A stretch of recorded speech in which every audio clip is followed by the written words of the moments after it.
Hello, Moto, mais um Fora de Série, estamos por aqui, já deixa o seu like se você gosta desse tipo de conteúdo para pensar, se inspirar e com pessoas fora de série. Hoje um convidado em tanto que eu já revelo, mas antes, Oratória Fora de Série, tá aí o QR Code, tem o link na descrição para você se comunicar como ninguém. A comunicação tá te barrando, tá falando mal, não tá se destacando, tem gente ganhando melhor do que você, tem gente na sua empresa se destacando mais do que você, até roubando as suas ideias. Você pode falar melhor, pode gravar vídeos melhor, sair desse medo a uma influência fora de série. QR Code está aí para você aproveitar e já começar a subir o nível da sua comunicação, tá bem? Bom, vamos lá, por favor, meu diretor, pode revelar, please. O homem tá elegante, esse é o nível de elegância que a gente quer, diretamente de New York, ok? Bruno Corano, tudo bem, Brunão? Bem, e você? Tudo ótimo. Deixa eu te apresentar antes, calma lá, o currículo é bonito. Bruno Corano, ele tem 44 anos, tá atual isso daqui? 45, fiz essa semana. Essa semana, parabéns, Valeu, Bruno, parabéns. Aí, 16 de maio de 79. Exatamente. Aí, tá do lado. A gente tá gravando esse episódio, vai pro ar, mas a gente tá gravando dia 21. Só pra galera ter uma ideia. Uma ideia. Pra não ficar tão longe assim, né? É empresário e investidor há mais de 30 anos, economista, fundador da Corano Capital, ex-atleta profissional e apresentador do Manhattan Connection e do Wall Street Cast. Videocast que criou e que é gravado em Nova York, na Times Square. Aliás, a Times Square de fundo ali. Chupa mundo, como diria lá em Guarulhos, lá na minha vila. Ele mora nos Estados Unidos há 6 anos, pela segunda vez no caso, há 6 anos, e iniciou cedo a sua carreira de empreendedor. Aos 15 anos, influenciado pelo avô, se aproximou do mercado financeiro e foi trabalhar com um importante investidor e economista brasileiro. Estudou economia na Universidade da Pensilvânia, considerada a melhor do mundo em finanças, e já realizou inúmeros cursos nas melhores universidades americanas, como Harvard, Columbia e MIT. Uau! Esse texto aí tá no LinkedIn, tem em algum lugar. Celo! Brunão, é muito estudo, né? Mas antes da gente falar como estudou tanto, como chegou até aí, o que seu avô te influenciou? De qual maneira, cara? O que seu avô te falava? Afinal de contas, a gente vive das crenças limitantes dos nossos antepassados. Pais, avós, amigos, tios. E o seu avô te estimulou. Como? Os meus avós, eu fui criado pelos meus avós e eles imigraram para o Brasil. Eles eram europeus, os dois já faleceram. De onde? A minha avó era portuguesa, meu avô alemão. E os dois tinham uma coisa assim muito clara para eles. O mais importante é o estudo. Então, eles sempre me fizeram estudar muito. No início, quando eu era moleque, era na cobrança mesmo. Era assim, voltava da aula, minha avó fazia lição comigo, depois fazia uma chamada oral, e ainda assim a gente tinha que pegar um livro e ler algumas páginas, alguma coisa. Então e eu queria, enquanto eu não acertasse, eu não estava liberado para ir jogar bola, fazer o que eu queria. Então eles sempre foram muito rígidos para isso. Tá. Para outras coisas, você pode fazer o que você quiser. Criação de vô e vó, né? O resto é liberado, geral. E seus pais? Meus pais, eu não convivi com eles, com meu pai zero, com a minha mãe bem pouco, mas eu nunca morei com eles. Meu pai também já faleceu, então tem só minha mãe, mas que a minha mãe de verdade, para mim, a referência de mãe foi minha avó, né? A sua avó. Desculpa aprofundar nisso, mas assim, só para eu entender, porque os seus pais não estiveram presentes. De qual maneira? O que houve? E por que eu tô falando isso? Porque isso reflete no Bruno de hoje. Sim, exato. E a mentalidade que você construiu mesmo distanciando-se dos seus pais. Então eu já vou lançar aqui a primeira coisa que eu falo em alguns lugares e que é um pouco polêmico e que a gente não pode generalizar. Tá. Mas a imensa maior parte das pessoas que eu cruzo, que são diferenciadas, elas têm uma origem zoada, cagada, atrapalhada. Quando eu falo origem atrapalhada, assim, ou era muito pobre, ou apanhava do pai, ou tinha uma estrutura familiar confusa. Alguma coisa, aquilo, o certinho. E aí eu poderia dar exemplos de certinho, mas daí, se eu der uma deixa aqui, a pessoa vai assistir isso aqui, vai se ligar. Aquela pessoa certinha, pai, mamãe, tudo certinho e tal, em geral, e ainda se tiver dinheiro, o pai e a mãe, em geral, viram um acomodado. Essa é minha visão, né? Não é uma regra. Eu acho que concordo contigo. Eu não sei a sua história, mas se a gente invertesse aqui, o Felipe, agora é o que vou querer saber o fora de série do Felipe. Sim. Alguma coisa eu vou pescar aí. Seu pai, não estou dizendo aí, porque de Me repente quem está bateu, ouvindo, é, seu pai te batia, sim, seu pai mas era uma um coisa ou bêbado, outra, sim, eu alguma coisa fez você assim, eu não quero isso para mim, eu não quero isso para mim. E foi isso que aconteceu com você? Eu não quero isso pra mim, que começou a te dar um negócio? Eu acho assim, eu vou e tem uma conexão com a sua história. Anos 70, meu pai e minha mãe estavam passando férias de verão onde? Em Santos. Santos, opa. Santos.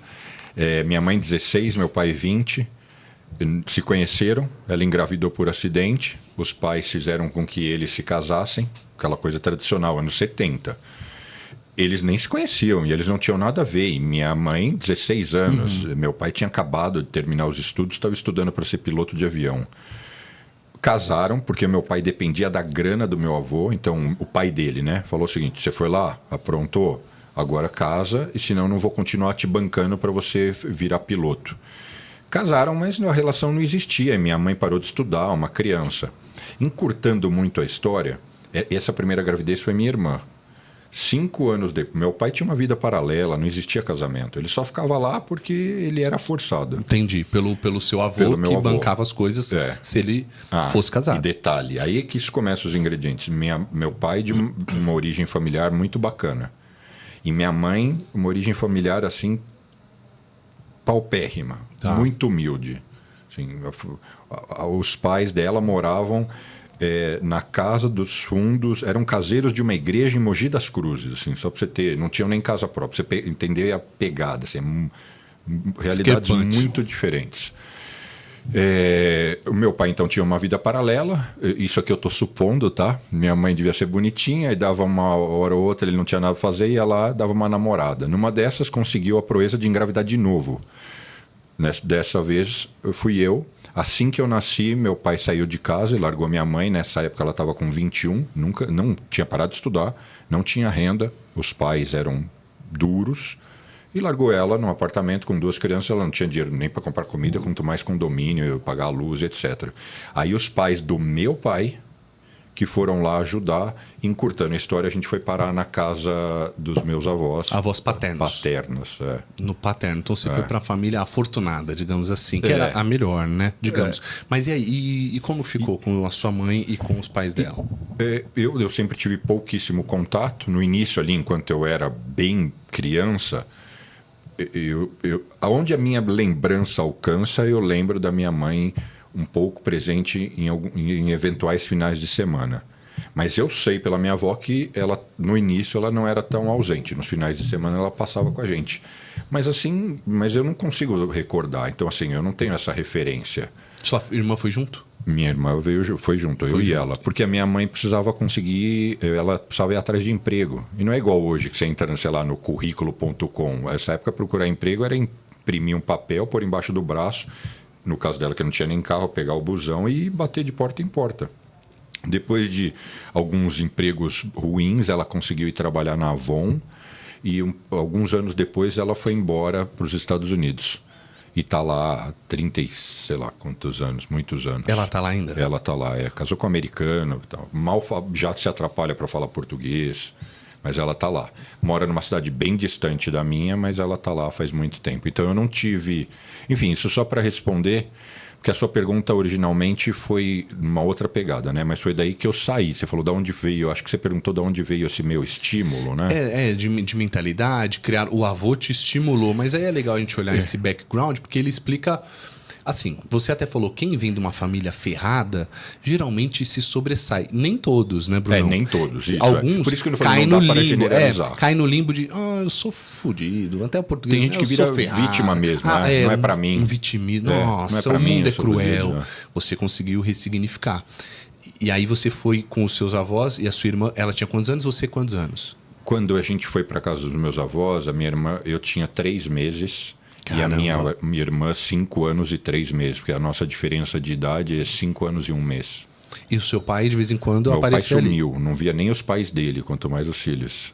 Meu pai desapareceu, foi trabalhar com aviação, trabalhar na Boeing, na VASP e tal, e sumiu. Viveu a área inteira nesse universo como piloto de avião. Seus avós eram seus pais... E o filho deles dando mancada. O filho... Pois é. A mãe, a sua mãe... Ele não via nem a mãe dele, Então, né? é o filho deles, assim, fazendo algo...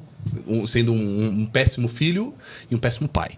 Mas, no caso, como que eles te vendiam o seu pai? E como que eles foram trabalhando essa sua cabeça? Esse que é o ponto. Eu tô aqui generalizando, né? Por um tempo, eu até tive contato com meu pai, mas sempre tinha uma ligação com dinheiro. Então, anos depois, ele voando, ele inventou de construir uma casa. Piloto de avião adora ter casa em Dayatuba, Itu, Atibaia. Ele inventou de construir uma casa grande pra caramba, não estava aguentando pagar. Aí foi onde? Recorreu ao pai. E aí o pai, meu avô, ele prezava muito isso. Ele queria tentar contornar a história. Então, ele, basicamente, tudo isso é o que foi narrado para mim, né? Eu era uma criança. Você quer grana? Dê atenção para os seus filhos. Então, o que ele fazia? Ele me pegava e me levava para voar junto com ele. Então, eu voei para tudo que é lugar, porque tinha essa troca ali, uma pressão do meu avô para ele dar atenção para os filhos. Ele era piloto de avião, ele me levava, eu voava com ele. Mas sabe o que eu lembro? Que ele me pegava em casa, do momento que eu chegava no DO, né, que é ali no aeroporto, na sala do pessoal da tripulação, uma comissária de bordo, uma chefe de cabine, já assumia a tarefa. Então, cuidar do meu filho. De lá até voltar, era o tempo inteiro. Eu ficava na cabine, nessa época podia voar na cabine, mas eu ficava o tempo inteiro, por exemplo, chegava num destino, eu ficava direto com as comissárias.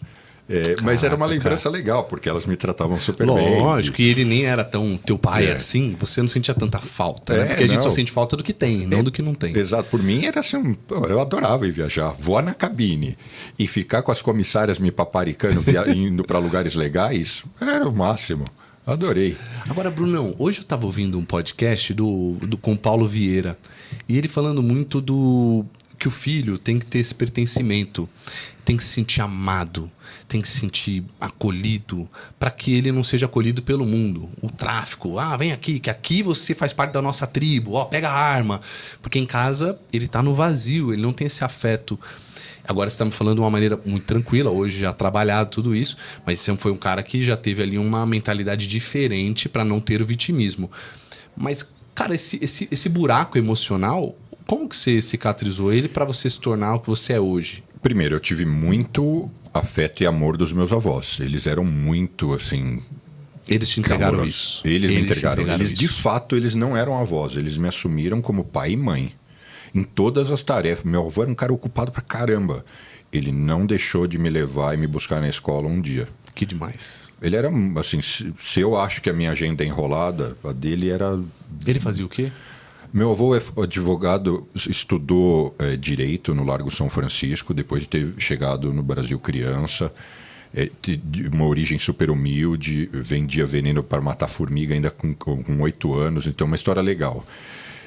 Depois, como advogado, ele criou negócios, empreiteira, empresa de seguros, ele virou secretário da Fazenda por 12 anos do governo de São Paulo. Então ele era empresário, mas ele teve também uma carreira pública ali simultâneo. Parecido hoje que isso não era tão, não é que não era tão comum. Por muitos anos eu não vi figuras públicas que tinham esse trânsito misto, mas por exemplo o Guedes, Paulo Guedes. Uhum. É banqueiro e foi ser ministro. Então, meu avô era empresário e foi ser secretário da Fazenda por muitos anos. Mas ele era isso, ele era empresário, essencialmente. Teve um escritório por muitos anos também de advocacia. Mas eu estou aqui, né, recobrando. Então, eu tinha muito amor do meu avô, dos meus avós. Isso não faltava. E a grande referência, que era uma dose de realidade e de estímulo, é que eu via o quão distante era a realidade da família da minha mãe. E em todos os sentidos, comportamento. Então, aqui, eu acho que quem vai ouvir isso ou vai me odiar ou vai tentar pegar a mensagem. A ideia é pegar. Domingo, os meus avós estavam sempre com pessoas interessantes, ou eles tiravam horas para ler, e eles faziam coisas que eram ricas. As poucas vezes que eu fui na casa dos meus avós maternos, com a minha mãe, eles estavam fazendo o quê? Vendo Faustão, ninguém interagia com ninguém. Entende a dinâmica de estímulo ambientes intelectual? Diferentes. Ambientes diferentes. Eu não estou dizendo certo ou errado. Eu só estou dizendo que isso era uma referência. Eu via, de um lado, eles passarem muita dificuldade, mas também não terem muita atitude para mudar aquilo. E do outro lado, assim, o que eu ouvi, exemplos de coisas que eu ouvi que são para mim chocantes até hoje. Eu não vou perder meu final de semana e nem vou ficar até tarde no trabalho. Família de um lado. Do outro lado, meu avô, que não precisava nem disso, trabalhava pra caramba. Não tinha sábado e domingo. Não é que ele não se dedicava à família, mas ele misturava tudo. Quando eu falo misturava tudo, e aí não tem certo e errado, mas era normal. Eu não sei se você viu, eu entrevistei o Michel Temer em Nova York essa última semana, porque ele era amigo do meu avô. E o último encontro do meu avô com ele, eu estava, e o Temer lembrava, e foi o quê? Num sábado, na minha casa, onde no fundo eles estavam fazendo o quê ali? Política, negócio, mas era uma mistura, mas ainda assim estava a família. Sua casa onde estava a família. Então é isso, ele era muito, ele gostava, né, disso.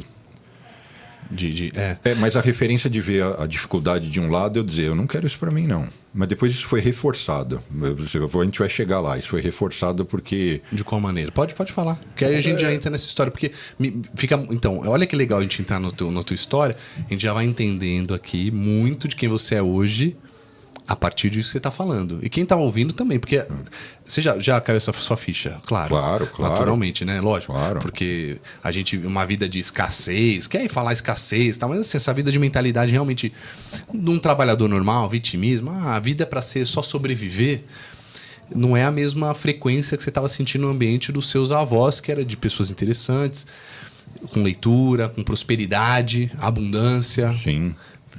E tem outro ponto super polêmico. Minha avó era super religiosa, católica, meu avô ateu. Então depois tem um outro aspecto aí também, que isso aí é mexer em vespeiro, né? Uhum. Mas enfim.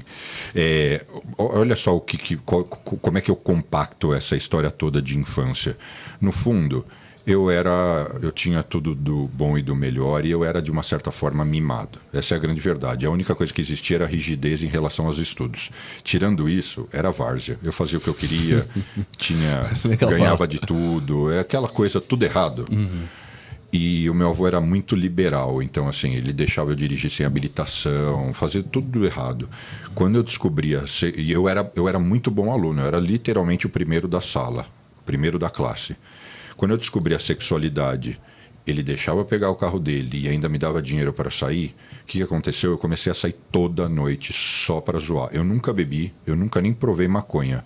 Mas a bagunça com a mulherada era, assim, crazy. Eu apavorei, sair de giro, não tinha muita noção. Então eu saía da aula, levava todo mundo para comer, pagava, saía à noite, inventava um monte de coisa. Enfim, pegava um apartamento que o meu avô na época estava para alugar e eu sabia que estava vazio, porque era um apartamento que a gente tinha saído para ir para outro, e usava aquilo lá para levar as meninas e fazer bagunça. Eu toquei o terror. Um playboy, o estereótipo perfeito. Mas eu era novo. Playboy. Eu estava com 14 para 15 anos. Caraca, já fazia tudo isso. Bem novo. Mano, eu sou seu fã. Parabéns. Aí o que aconteceu? No dia seguinte, o que acontecia com a aula? Eu dormia a aula inteira, porque eu estava morto. Porque eu chegava todo dia 2, 3, 4. Tinha que ir para a escola às 7. Acho que a aula começava às 7h30, 7h45, eu não lembro. Eu sei que eu dormia por aula. Sabe aquilo de pôr a testa no braço e dormir mesmo? De às vezes babar. E quando alguém te chama, você levanta, tá vermelho. Marcada, a cabeça marcada. Então aí as minhas notas começaram a ir mal. Meu avô começou a ser chamado no colégio a cada 2, 3 semanas para dizer, olha, o seu neto está com uma performance horrível, ele dorme na sala de aula. E muitas vezes eu estava tão morto que meu olho ficava muito vermelho. E aí as diretoras do colégio achavam que você estava usando droga. Dizia para o meu avô o seguinte, para nós parece que ou ele estava muito bêbado, ou ele estava drogado. Para o meu avô, droga era um negócio assim, azedou o pé do frango. E ele me perguntava, eu falava, não tem nada a ver, droga zero, só gosto da paquera. Mas aí a gente discutiu, eu era... qual o melhor adjetivo, né? Sem noção, totalmente desrespeitoso, e a gente discutiu. Discutir, de eu xingar, coisas que eu tenho vergonha, nem vou dizer aqui, mas de brigar mesmo. Essa com relação, 14 anos, 15. Seu avô tinha quanto? Nessa época ele já devia estar com, sei lá, 70. Tá. Não sei. Tem que fazer as contas aí. Não, cruzar. tudo bem. Meu avô nasceu em 24. Eu nasci em 79. Aí a gente tem que fazer as contas. Mas enfim, esse dia basicamente ele virou para mim e falou assim... 50 e pouco. Ah, não, ele tinha mais. Isso é isso? Ah, não, você já tinha 14, é verdade. Uns 70, perto de 70, beleza. Então, resumindo, esse dia ele falou, é isso? Então tá, acabou a moleza. A partir de hoje, você não vai mais poder usar o carro, não tem mais grana, não vou bancar mais nada, você vai ter passe de ônibus para ir para o colégio, eu vou continuar pagando seu tratamento ortodôntico e comer só em casa e acabou tudo. Não tem mais balada, não tem mais dinheiro para sair, não tem mais carro, não tem mais a roupa da moda, a calça da M-Officer. Lembra disso? Você tem uma idade... Não sei quando mas M-Officer era chique. Quem tinha, sim. Um exemplo, sim, né? Sei lá, sim. estou falando uma idiotice da época. Sim. E aí, bom, a gente foi dormir, né? Quebramos o pau e tal. Ele foi lá, tirou a chave, não sei o quê. Eu falei, bom... Foi um chilique, né? Daqui 2, 3 dias está tudo normal.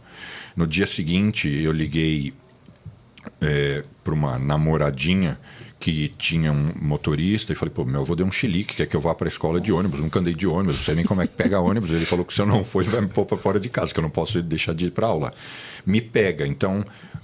Ela veio com o motorista dela e me pegou os primeiros dias. Só que a mãe dela, já no terceiro dia, falou o seguinte, querido, o cara não está aqui para servir de motorista para você e você mora... Eu morava nessa época meio distante, eu estava morando no Clabim. Eu cresci na Vila Nova Conceição, mas eu estava morando no Clabim. E o meu colégio era em Moema nessa época. Eu estudei no Dante no início, depois estava estudando em Moema. E aí eu tive que começar a ir para a escola de ônibus, e aí que começou. Então, aí que começou a minha vida profissional, porque eu resolvi trabalhar. E isso, qual que é a realidade de uma pessoa com 15 anos de idade? Você tem a sua casa, que geralmente você acha seus pais um saco. Se não, você não acha um saco, mas pelo menos você vê como uma coisa assim, um pouco distante. E sua vida social, educacional e todo o resto orbita em função do colégio. E ele pegou aquela imagem que eu tinha no colégio e destraçalhou, porque eu virei o garoto rico que ficou pobre, que passou a ser zoado. Então, no fundo, hoje, eu agradeço, foi sensacional. Eu mal cruzo com pessoas que estudaram comigo naquela época, mas o que eu ouço dizer são todos uns merdas. Não chegaram a lugar nenhum. Depois tem gente que vai ouvir isso e vai ficar puto, mas para mim é assim... Eu não estou dizendo como seres humanos, são todos filhos de Deus, muitos podem ter famílias lindas, eu não estou falando nesse sentido, eu estou falando no sentido carreira, profissão, que não necessariamente isso é um parâmetro de sucesso. O que é sucesso? Depende, é uma combinação de coisas, né? Eu estou falando só, se você nasceu para ser... Se você estudou para ser advogado... Você tem como mensurar os advogados que deram muito certo na perspectiva de dinheiro, de notoriedade, e os outros que fracassaram. É só isso. Sim, como eu tenho essa mentalidade meio esportiva, no esporte não tem fuga, né? Todo esporte tem um resultado, ou é cronômetro, ou é ponto, e não tem como você usar subterfúgio de que não fui bem. Não. Tem alguém que ganhou, tem alguém que perdeu. Tem o primeiro e tem o último, o 20º, o 30º. Então, às vezes, eu sou um pouco frio nisso e as pessoas ficam... assustadas. Mas é que é competitivo. No fundo, eu também, eu vim do esporte, joguei futebol, mas eu tenho muito disso. Às vezes a pessoa nem sabe, eu tô competindo com ela, não por mal, mas lá dentro de mim eu falo, não, vou ganhar. É porque, no fundo, você tá competindo com você mesmo. Comigo mesmo, exato. Mas é só um jeito de eu ter um parâmetro de saber onde eu quero chegar. É pra mim mesmo, não quero mal da pessoa. Mas quando você fala, essa galera te achincalhou muito... No início, não, né? Eu estou encurtando a história. Não, mas te achincalharam muito. A ponto de você hoje falar, são uns merda e eu tô bem. A ponto de eu parar de estudar. Esse foi o nível de onde chegou a história. Assim, contando muito rápido. Comecei a ir para a escola, o pessoal falava, e aí, vamos lá comer no fogo de chão? Não tenho mais dinheiro. Vamos não sei o que lá na balada? Não tenho dinheiro. Vamos sábado? Não consigo acompanhar, porque sem dinheiro eu não conseguia fazer nada. É uma coisa ou outra. Então eu comecei a me sentir impotente, sem fazer parte, e comecei também a ser zoado. A gente não chamava de bullying. Na minha época eu chamava de zoeira. Então eu comecei a ser zoado. A coisa terminou de explodir quando eu cheguei para a dona do colégio que eu estudava, que era Maria Montessori, que nem existe mais. O nome da dona do colégio era Selma. Ela conhecia minha história, eu já estudava lá há alguns anos, conhecia meu avô, e eu contei toda a missa. Azedou, tá puto, não sei o quê, quero trabalhar. Quero trabalhar, nunca trabalhei, quero trabalhar. E ela me acolheu, tá bom, vou te pôr na cantina do colégio. Falei, beleza. Eu fui trabalhar na cantina do colégio. Onde você estudava? Onde eu ainda estudava. O que a galera apavorava, né? Apavorava. Então, aí é onde eu cheguei para o meu avô. A relação com o meu avô acabou a relação financeira, mas não é que ele não falava comigo, não é isso. Eu cheguei para o meu avô e tive uma conversa com ele. Falei, eu não me sinto bem, eu não quero mais estudar. Eu quero trabalhar. E eu sabia de uma história que o meu pai, na infância dele, tinha... Sabe essas coisas que os avós contam? Que o meu pai tinha, por um tempo, parado de estudar para ir trabalhar. Mas então eu falei, vou replicar, eu não quero mais estudar, eu quero só trabalhar, não aguento mais, a galera me zoa, não sei o que lá. Meu avô falou, tá bom, ou você estuda ou você trabalha, senão tá na rua. E aí eu fui só trabalhar. Foi aí que eu comecei. Você parou de estudar há quantos anos? Não, tudo isso entre eu brigar com ele e eu parar de estudar há 3 meses. 15 anos ainda? Em 15 anos. Beleza, aí você foi trabalhar. E antes de completar 16, eu já estava em outro lugar. Oh, que doideira. Mas o estudo, você retomou? Eu retomei anos depois fazendo um supletivo. Muitos anos depois. Eu retomei com 18 anos. Oh, que doideira. E aí já começou a trabalhar. Beleza, agora a gente entra nesse ciclo aí profissional e estudantil, porque no fim você tem uma formação gigante aqui. E aí, me conta dessa jornada, para a gente poder ir entendendo esses passos. Aí você começou a trabalhar, começou a ver o que era a vida, não tinha mais facilidade. Trabalhava na cantina do colégio.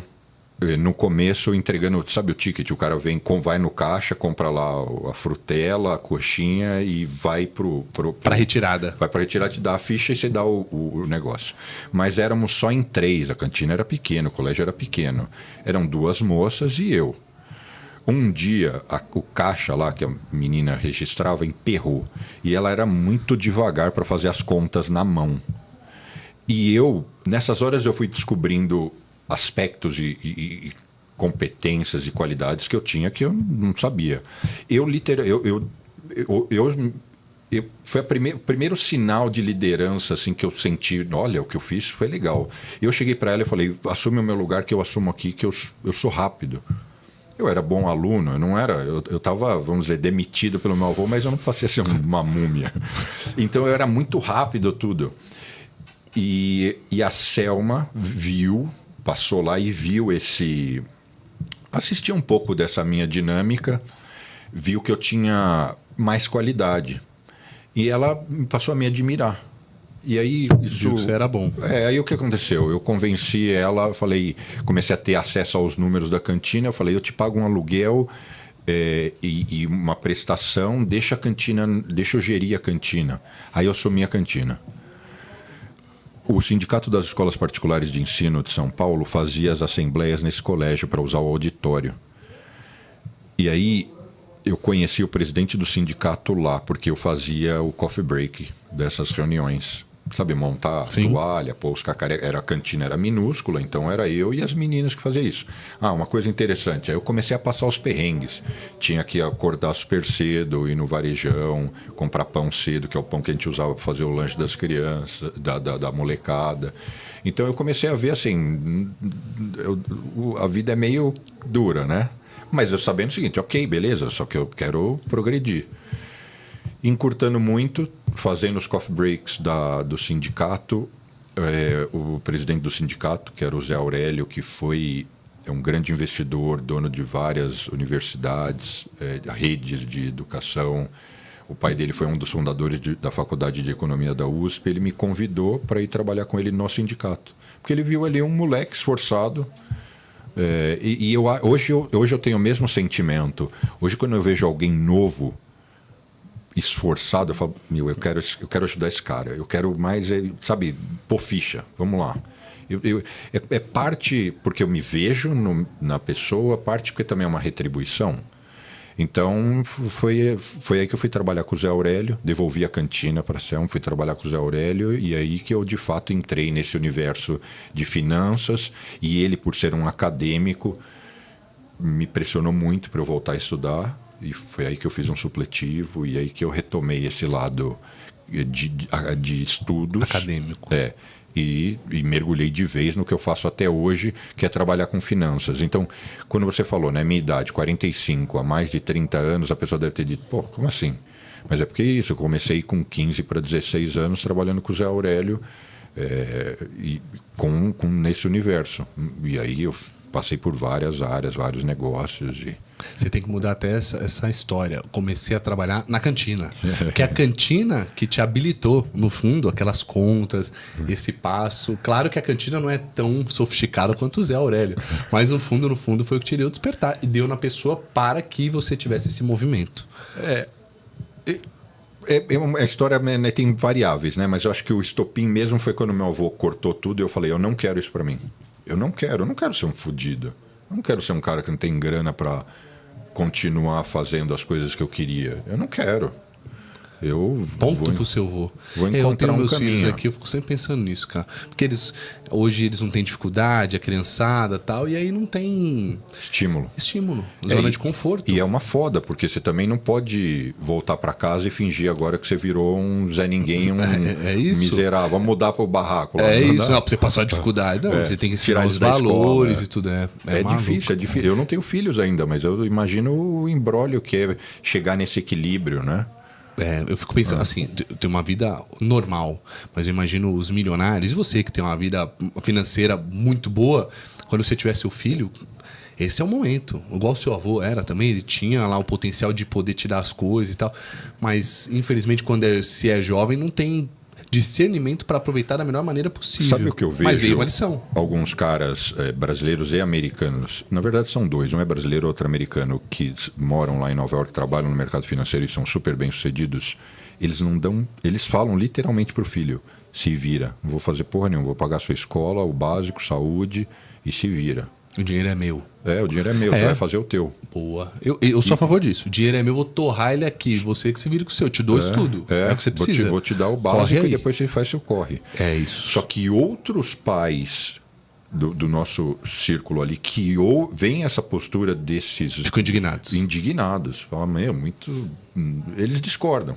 Não, então, enfim, cada cabeça sua eu sou a favor, porque eu acho assim, numa vida de... Meu avô fez isso comigo, né? Em outras palavras. É isso. Ele falou, se vira. E você, me marcou quando você falou, não, daqui 2 dias ele falou, daqui 2 dias ele esquece, não esqueceu. E ele te fez chegar onde você está hoje. No momento foi bem traumático, mas depois passa, né? Tudo passa. Como dizem, todo mundo tem seus traumas, mas cada um que trabalha os seus depois do futuro. No fim, ele te ajudou. Beleza, aí você foi estudar, você foi para a vida acadêmica, você passou por algumas universidades aí, inclusive gringas. Quando que você percebeu que você tinha que ir para fora? Por quê? E o que isso... Eu já estava trabalhando com o Zé Aurélio há mais de 3 anos. E foi uma história muito legal. Não dá para eu contar tudo, mas eu comecei como um assistente dele. Ele tinha 2 secretárias, 3 assistentes. Eu comecei no início eu era realmente um aspônio. Eu era fazer porra nenhuma. Eu intermediava pessoas que queriam procurar ele para tratar algum assunto. Um secretário. Um tipo de secretário. É que a secretária de fato agendava, preparava as viagens dele, reservava, o cara tinha avião. Secretário de luxo, assessor de luxo. Eu intermediava questões como, por exemplo, tem uma articulação no sindicato para exigir que agora todas as escolas particulares sejam obrigados a dar cesta básica para os funcionários. Vai deliberar isso. Então, intermedia o texto desse que a gente quer aprovar com a equipe jurídica e, nesse meio tempo, já fala com José, João e Maria, que são 3 empresários diferentes que têm empresas de cesta básica, para ver se eles querem fazer uma parceria com o sindicato para eles serem homologados. Negócio, Boa. Né? Negócio puro. Boa. Mas aí ele era uma mistura de mas era uma escola. Porra, uma cancha ferrada. E de fato foi aprovada essa dele, foi deliberada. Esse é um exemplo, mas essas deliberações eram mensais, era um monte de coisa. E aí vinha um monte de gente procurar coisa. Então, esse foi o primeiro passo. Depois eu comecei a me envolver nas operações e nos negócios dele. Porque o Zé Aurélio, ele falava muito bem espanhol, mas ele tinha um inglês péssimo. E eu tinha um inglês bom porque desde muito novo eu vivia nos Estados Unidos, eu construí essa habilidade. Então, nas viagens para fora, ele tinha apartamento em Nova York. Quem que ele levava? Ele me levava. Então, eu comecei a ganhar cada vez mais proximidade e importância com ele para o lado de finanças, das coisas que ele fazia, de tudo, de comprar e vender empresa, de captar recurso. Nossa, aprendendo business puro. E aí... tira a cantina mesmo. Tira a cantina, tô brincando. Você perguntou quando é que eu fui estudar, né? Eu vou te contar a passagem porque é interessante. Primeiro que ele enchia meu saco, porque ele dizia, cara, não dá para você... Você vai ser o quê? Quando você tiver 30 anos, vão te perguntar o seguinte, e aí, o que você fez? Você vai falar, não fiz nada? Por mais que você dê certo, é um negócio socialmente, você vai ser julgado. É um negócio pesado. Você vai ser julgado. Eu dizia para ele, mas eu parei de estudar no primeiro colegial. O que você quer que eu faça? Eu não vou... Nada contra. E um dia eu falei isso e ficaram putos comigo. Nada contra, mas eu não quero estudar na Uni, sei lá o quê, lá no PQP, porque não vai mudar em nada a minha vida. E vai me dar um trabalho lascado ir todo dia para aula. E eu não consigo passar numa GV ou FUVEST, porque eu estou atrofiado. Eu já fui um bom aluno, mas eu estou há anos sem estudar e hoje eu trabalho para caramba. Aí, voltando, a gente estava em Nova York, a gente foi fazer uma operação de funding. Para quem não sabe o que é funding, é colher dinheiro, pegar dinheiro por um investimento imobiliário enorme que ele estava capitaneando aqui no Brasil. E aí, depois dessa reunião, essa coisa de acabou a reunião e tal, a gente estava num banco em Nova York, acabou a reunião e sabe aquela coisa de se despedir e tal... Aí um dos caras pegou e me perguntou, nossa, né, você é jovem, o que você estudou? Na frente do Zé Aurélio. E eu falei, não, eu ainda não estudei nada, eu só terminei, eu nem tinha terminado o high school, né? Mas eu falei para ele, eu terminei o high school, que é o colegial aqui. E tudo bem, bacana, tá, mas o que você pensa em estudar? Não sei, acho que direito ou economia, tá, aquela coisa idiota. Mas depois eu fui jantar com o Zé Aurélio. Ele acabou comigo, ele falou, viu o papelão, assim como você ficou exposto, como é feio, isso porque você ainda é jovem. Aí eu falava para ele, então tá, o que eu vou fazer? Ele falou, vai estudar. Você não falou que não passa na FUVEST, você não quer estudar na Uni, não sei das quantas. Então vem estudar numa universidade americana. Eu falei, mas e aí que eu não entro mesmo? Ele falou, não, ao contrário. O seu track record, o seu histórico, sua entrevista presencial, oral, vai ter um valor enorme. Aqui eles querem pessoas eles querem uma cultura diversa, uma pessoa com muitas realizações, com outros valores. Para você passar na FUVEST, é puramente a prova. Para você ser aceito aqui numa Ivy League, são inúmeros outros critérios que têm muito mais peso. Você vai ter, lógico... você vai ter que fazer o TOEFL e você tem a parte, de fato, que você tem provas, mas tem muito mais peso o resto da história. Eu falei, será? Ele falou, estou te dizendo, aplica, mas aplica direito, não é aplicar. E aí eu comecei a me animar com isso. Até porque várias pessoas do círculo social dele tinham passado por essas universidades, então eu conversava com os caras. E aí, de fato, eu fui estudar. Também não fui assim, zero. Eu fiquei estudando, trabalhando e estudando simultaneamente 8 meses, apliquei e fui aceito em alguns lugares. E aí embarquei nessa. Foi morar lá. Morou lá. Hoje você está na segunda passagem. Essa primeira passagem você ficou quantos anos lá? 5 anos. 5 anos. Aí voltou para o Brasil. Voltei para o Brasil porque eu fiquei doente e resolvi em 2018 ir de novo. Aí foi de novo. Você ficou quanto tempo aqui no Brasil de volta? Nossa, a gente tem que fazer as contas. Mas bastante tempo. Acho que eu fiquei quase 14, 15 anos. Tá. Fiquei bastante tempo. E o que te fez voltar de novo? A violência. Só para quem está ouvindo falar, nossa, que confusão, agora eu já não entendi, eu ia voltar. Eu voltei para o Brasil porque eu fiquei doente. Me curei, mas resolvi curtir o meu avô enquanto ele ainda tinha um pouco de saúde, porque ele já não estava legal.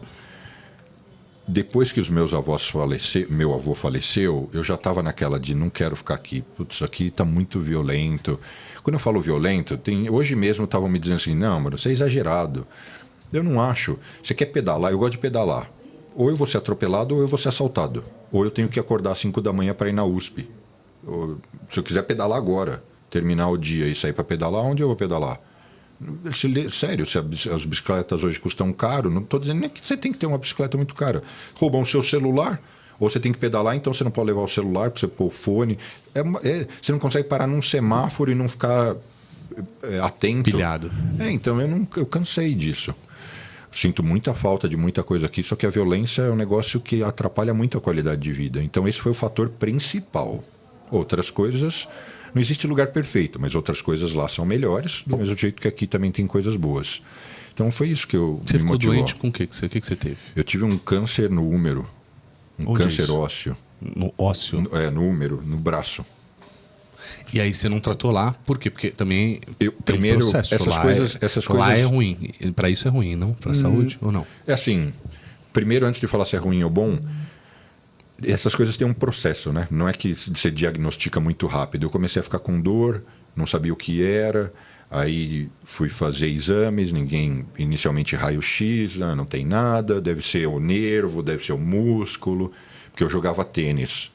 Aí foi piorando, chegou uma hora que começou a expandir o tumor, me incomodava levantar um copo. E aí os exames foram avançando até fazer ressonância e o próprio ortopedista falou, você tem que ir para um ortopedista que entende de ortopedia oncológica, porque você está com um tumor dentro do úmero. Enfim, fiz biópsia, literalmente, assim, para quem está ouvindo, falar, como assim? Igual uma caneta, imagina uma caneta Bic, quer dizer, uma broca que é como uma caneta Bic, vai lá, fura, entra, tira para eles verem o que era, para ver o que teria que fazer. E aí eu procedi, como era um tipo de tumor, eu tinha uma combinação de 2 tumores, mas é um tumor que crescia, tinha que tirar. Aí eu falei, nessa época era setembro de 2004. Eu falei, bom, tá chegando o inverno. Eu estava morando em Manhattan com a minha namorada. Falei, melhor operar no Brasil. Porque como é que eu vou ficar só eu e ela aqui, sem família, sem ninguém para ajudar? Lá não tem essa mamata de empregada, não tem nada. Você está por conta. Porque aqui, mesmo pessoas que não são tão privilegiadas, todo mundo, ou você tem família, você tem parente, você tem alguém que ajude, uma diarista, você tem alguma coisa. Lá não tem nada. Eu não tinha nada. Então eu falei, vamos voltar, vou operar em São Paulo, porque aí eu fico na casa dos meus avós, é mordomia, né? Só levantar o dedinho e falar, eu queria tal coisa, alguém agiliza. E aí eu voltei para operar aqui. Aí você falou do serviço lá. Tudo que é mais moderno e mais recente, novo, está lá, né? Especialmente nos hospitais de Nova York. Eles são super ricos, desenvolvidos. Poderia dar uma lista aqui de todos eles. Mas em relação ao custo. O custo você tem seguro-saúde. O que é estranho lá é o tratamento. O tratamento não tem esse lado humano. A gente teria que fazer um podcast só para isso, mas lá o médico não te atende igual estou eu e você aqui, pois não, o que você tem. É tudo diferente. Para começar, não tem nem mesa, assim, ele te atende do lado de uma maca, é um negócio bem diferente, eu estranho até hoje. Então, e é meio assim, o que você quer, tal, próximo. Aqui não, né? Aqui o cara conversa com você, ele quer saber de você quase fica amigo do médico, né? Ou pelo menos você tem a sensação que você está amigo do médico. É verdade. Então, isso eu confesso que eu prefiro os serviços médicos daqui até hoje. Mas tem várias coisas que sempre saem lá primeiro. Eu vejo isso constantemente. Eu vi você até postando aquele carro o Cybertruck. Isso, que tinha fila de espera e tal. Mas deixa eu te dizer coisas que sempre saem lá primeiro. Medicamentos, a última versão de certas máquinas e exames. E eu vou dar um exemplo besta. Eu tenho tido problema com a apneia. Eu fiz uma cirurgia para aumentar o palato, enfim. E estou cuidando, tudo bem. Já existe há 4 anos lá um negócio que você instala por dentro da pele que dá um disparo elétrico que move a sua língua. É um negócio que está aprovado pelo FDA, os hospitais lá de Nova York, que são pioneiros nisso, estão fazendo. Tal. Aqui faz 4 anos e não chegou.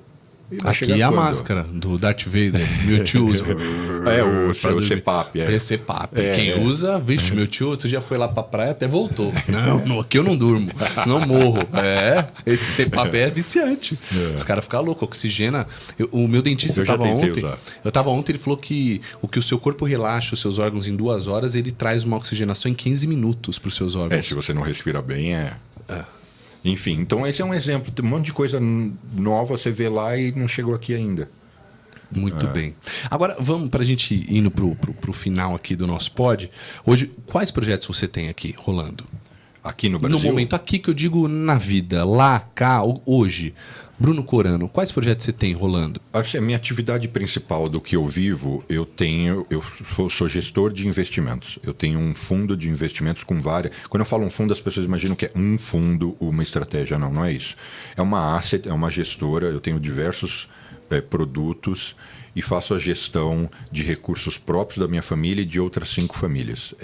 Essa é a minha principal atividade. Perfeito. Eu acabei de abrir uma Wealth Management no Brasil. Eu criei o Wall Street Cast.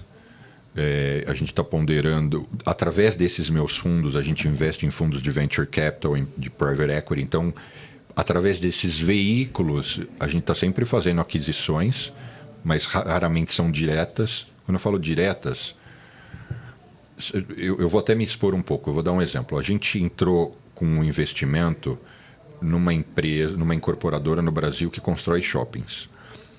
Então a gente passou a ter parte daquele shopping.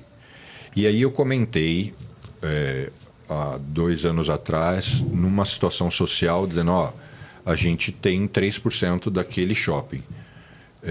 No sentido assim do prédio. Mas a gente não administra o shopping. O prédio foi alugado, para simplificar, né, para verbalizar de um jeito que todo mundo entenda, o prédio foi alugado para o administrador do shopping, seja um Multiplan ou Iguatemi, que ele sim vai lá e traz as lojas e tal. A esposa de um dos amigos depois me procurou, eu queria abrir uma loja lá, falando, eu sou só sócio do investimento do prédio, do tijolo. Saquei. E que depois eu vendo. Então eu uso esses veículos para investir em ativos. Estou sempre inventando várias coisas novas. Estou fascinado por esse mundo de comunicação, de YouTube, não sei o quê. Então tem várias pequenas coisinhas que eu estou inventando. Estou criando um evento de migração. Não sei se o Júlio te contou o negócio. Não sei ainda. Você vai estar convidado. Então, inventando coisas, mas é quase que entra nessa esteira de investimentos que a gente já faz. E alguns a gente quebra a cara, outros não, né? Hoje você é rico já. Não, no que a é gente rico? sempre. Não, mas beleza, você tem uma quantidade financeira muito boa. Assim, comparado à plebe, comparado a esse mundo comum nosso, você. Sempre é referência, né? Pra você a sua referência é muito mais alta. O Elon Musk lá é rico pra você, não sei, ou não. Às vezes outros. É bilionário. Pois mas você tem uma condição legal. E aí você hoje quer contribuir com essa galera. Te vejo muito nessa linha de Bruno Perini, Primo Rico, assim, nessa pegada de ensinar essas paradas. É esse o caminho que você imagina para você? Delicada essa pergunta, porque eu gosto da mensagem que eles levam de disseminar conhecimento e educar as pessoas. Então, nesse sentido, sim. Eu me vejo e acho que eu vou conseguir ser um educador financeiro ou um influenciador financeiro na mesma pegada. Não sei ainda. Talvez eu não tenha encontrado plenamente meu caminho. Porque eu gosto ainda mais do aspecto comportamental, das competências emocionais. Porque ensinar alguém a investir, que é o que eles fazem, falar, você tem que guardar, fazer reserva de emergência. Né? Isso é fácil. O difícil é que a pessoa não cumpre. É igual dieta. Passar uma dieta aqui para você e para os meninos aqui, qualquer nutricionista passa. O problema é mentalmente você cumprir. Pode ter um nutricionista super expert que faça uma coisa um pouquinho melhor, mas qual que é o difícil? O cara não cumpre, o cara não faz. E por que ele não faz? Porque faltam outras competências. Essas que fazem a diferença. Ali que ganha o jogo. Então, por um lado, eu tenho mais tesão nisso. Talvez juntar as duas coisas. Talvez. Então, eu estou ainda descobrindo. Você pode ir para uma pegada da mentalidade financeira, não só de como operar, do mental, de como trabalhar. Igual a transformação corporal que você falou. Sim. E eu tenho um mentorado meu de comunicação, ele está em Belém do Pará, o Bruno. Ele tem o Nômade Digital e tal. E ele faz day trade. E quando ele começou, eu falei, isso não dá certo. Só que ele é muito frio, ele foi sargento do exército. Ele é muito frio. Então ele ganhou, ele fecha o computador e acabou. Ele não se leva pela emoção. Não se empolga. E por isso que ele tá dando certo. Quando você olha o background dele, eu olhei assim pra nossa mentoria e falei, tá aí. Ele falou, meu amigo, muito provavelmente é por isso que dá certo pra mim. Porque a galera ganha e já perde no mesmo dia. Ele falou, eu ganhei e acabou. Eu sou frio, sou gelado a saber que hora de vender, hora de comprar, fim, hora de fechar o computador, hora de trabalhar amanhã. Louco, é mental mesmo. O que diferencia quem dá certo de quem dá errado, na minha opinião, são essas competências emocionais, essencialmente. Não, e fica muito claro no seu episódio aqui, toda a tua trajetória é mental, emocional e mental. Como você ressignificou essa parada aí. Muito bom. Agora, pra gente finalizar, a pergunta final é: o que uma pessoa precisa ter, atributos, que se fosse pra gente colocar em tópicos, uma fórmula, que a gente sabe que não existe, mas pra pessoa ser um fora de série? Pra quem tá ouvindo e falar, peguei. A pessoa pegou toda a conversa, mas tem alguma coisinha aqui que às vezes toca. Essa é a hora. Nossa, é difícil, hein? Eu não tenho essa pegada eloquente dos caras que dão aquela resposta quase que pronta, porque eles já pensaram, mas assim... Mas nem quero. O cara tem que querer. Beleza. Querer a qualquer custo. Não tem... Porque todo mundo quer, mas quer até a página 2. Eu quero muito ficar magro, ou eu quero muito ganhar dinheiro, ou eu quero muito... Puta, mas aí eu não posso comer isso, mas aí eu não posso beber o drink na sexta. Não, é a qualquer preço e a qualquer custo. É a prioridade número 1. Não tem como fazer nada sem você pagar o preço e se sacrificar. Porque agora também eu tenho a modinha de... porque no mundo da maromba é no pain, no gain. Agora tem a modinha de que você não precisa ter você pode ir sem dor, né? E que vai ter ganho. Eu não conheço, essa tese aí eu não conheço. Então eu acho que você tem que querer muito. Mas daí também não adianta sair igual uma porta querendo empurrar a parede que ela não vai sair do lugar. Então você precisa aí colocar nisso inteligência, competências. Você precisa pôr um processo... Você precisa buscar tudo aquilo que que é necessário. Então, se eu quiser ser um apresentador como você, eu vou ter que... eu tenho que aprender a ser carismático como o Felipe, ser articulado, envolver o entrevistado, porque às vezes deve sentar a cara aqui e você fala, não tá indo, eu preciso arrancar, né? É isso, você vai ter que ver o que é necessário, mas você tem que querer e depois ir atrás das competências que são necessárias para aquilo. As competências para um cara que quer ser cientista não necessariamente são as mesmas para um cara que quer ser músico. Elas são diferentes, né? Mas tem que se identificar quais são elas. Uma que é quase... Algumas são únicas. Uma delas é comunicação. Sim. Que é o que você trabalha. Quando você abriu...